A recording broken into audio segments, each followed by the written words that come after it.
Hampir semua orang ketakutan dengan COVID akibat propaganda yang dibesar-besarkan oleh media.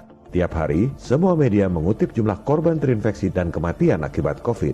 Seharusnya, media-media juga melakukan investigasi dan komparasi sendiri untuk memberi informasi yang lebih mencerahkan bagi publik. Mari kita gunakan data-data yang dipublikasikan oleh organisasi-organisasi elit. Kita gunakan data mereka untuk memukul mereka sendiri. Dalam seni bela diri, ini disebut jurus pinjam tenaga lawan. Kita gunakan data-data jumlah kematian tahun lalu dari PBB, Worldometer, The Lancet Infectious Diseases, dan WHO.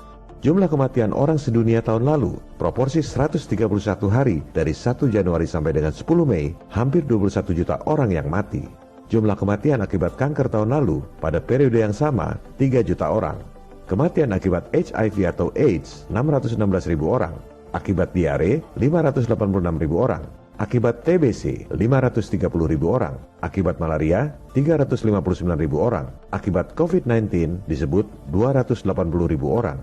Artinya, dari 100 orang yang mati di seluruh dunia, cuma 1 orang yang mati karena katanya terinfeksi COVID. Itu pun hasil tesnya 80% meleset.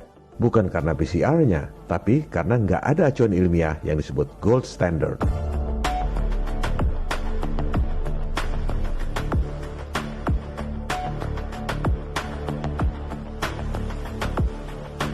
Itu perbandingan jumlah kematian di dunia. Bagaimana dengan Indonesia? Ini yang seharusnya dilakukan oleh media-media. Jangan cuma kopas data buat takut-takutin rakyat. Kita gunakan data dari PBB dan International Vaccine Access Center. Kita juga gunakan data-data nasional dari Kapolri, BPS, dan Kementerian Kesehatan.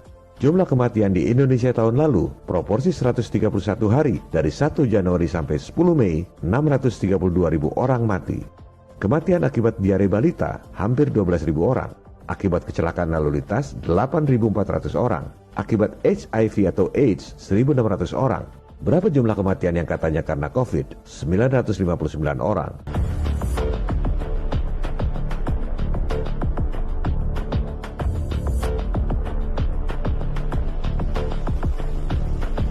Bukan kita mengecilkan para korban, bukan kita tak berempati. Tapi, kita harus lihat dalam konteks secara keseluruhan. Banyak yang nanya, di rumah sakit kenapa banyak yang mati? Loh, kok cuma nanya yang 0,2%? Kenapa nggak nanya yang 99,8% matinya karena apa? Jumlah orang yang mati karena kecelakaan lalu lintas hampir 9 kali lipat dari yang mati karena COVID. Kenapa nggak tutup aja sekalian semua jalan raya karena banyak yang mati? Emangnya kecelakaan lalu lintas nggak bahayakan orang lain?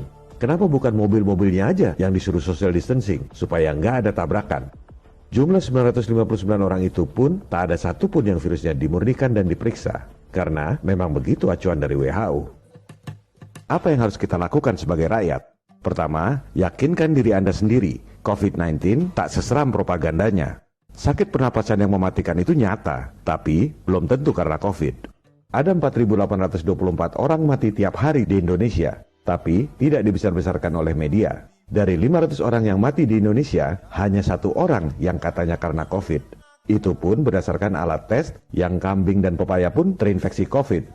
Dasar ilmiah keberadaan COVID adalah 75% urutan genetiknya sama dengan SARS. Padahal ikan zebra DNA-nya 80% sama dengan manusia. Kita digiring oleh propaganda ketakutan, lockdown, jebakan Nekolim. Hong Kong tidak lockdown, jumlah kematian cuma 4 orang. Cukup social distancing. Solusi konkret untuk menurunkan jumlah korban COVID adalah alat tes yang akurat. Caranya, murnikan dulu virusnya, baru kemudian dipetakan. Dari 160.000 dokter di Indonesia, sebenarnya cukup dikerjakan oleh 10 orang saja. Yang penting action, tak perlu debat publik. Ketiga, sebarkan informasi. Share lewat WA, tele, medsos, dan lain-lain. Keempat, aksi people power. Tunjukkan kepada penguasa elit, termasuk penguasa YouTube yang jumlahnya sedikit itu, tak akan bisa melawan kita, rakyat yang jumlahnya banyak. Download video ini sekarang, re-upload di channel Anda atau channel lain sebelum di take down. Jadi, kalau video ini di take down, masih ada ribuan channel lainnya. Kalau saya mati, masih ada jutaan people power lainnya.